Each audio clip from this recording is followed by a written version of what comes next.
নমস্কার, আদাব। আমি রফিক শেখ, ওয়েস্ট বেঙ্গল, ইন্ডিয়া থেকে বলছি, পার্ট অফ ওয়ান প্যাসিভ।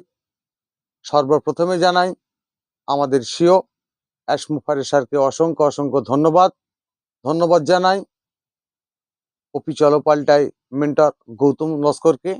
তাঁর নীতি আদর্শে অনেক কিছু শিখেছি আমি এবং ওয়ান প্যাসিভ সম্বন্ধে বোঝার চেষ্টা করেছি। তাই ওয়ান প্যাসিভ সম্বন্ধে 2-4 লাইন আমি ছন্দের মাধ্যমে বলছি যে ওয়ান প্যাসিভের এসে যে আমাদের কি করণীয় এবং কি কাজ।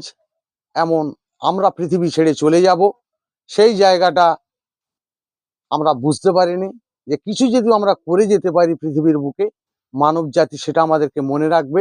সেই উদ্দেশ্যে, সেই সম্বন্ধে আমি 2-4 লাইন কবিতার মাধ্যমে, ছন্দের মাধ্যমে আপনাদের সামনে তুলে ধরছি যে ওয়ান প্যাসিভ কোম্পানিটাই অনেক ভালোবাসি, সবাই মিলে কাজ করবই, এটাই কিন্তু খুশি।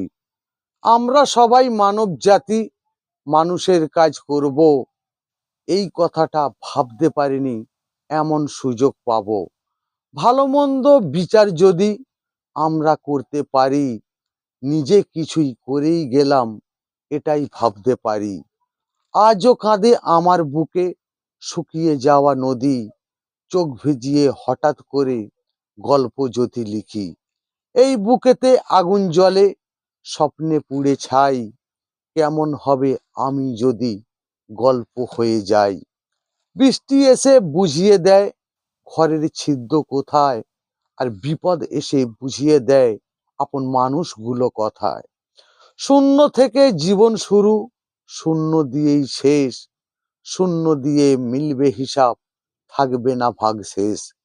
ফিরবো সবাই সময় হলেই, আজ কিংবা কাল, শরীরটা নয় কর্মগুলোই বাঁচবে 1000 সাল। তাই আমরা এমন একটা পৃথিবীতে কাজ করে যাব, সারা পৃথিবীর মানুষ আমাদেরকে ভালোবাসবে, সেই রাস্তাটা আমরা পেয়েছি। সেই অ্যাশ মুফারের স্যারকে অসংখ্য অসংখ্য ধন্যবাদ। অ্যাশ মুফারে ধন্যবাদ। ওয়ান প্যাসিভ জিন্দাবাদ। আপনাদের যেটা ভালো লেগে থাকে লাইক, কমেন্ট, শেয়ার করুন। ধন্যবাদ।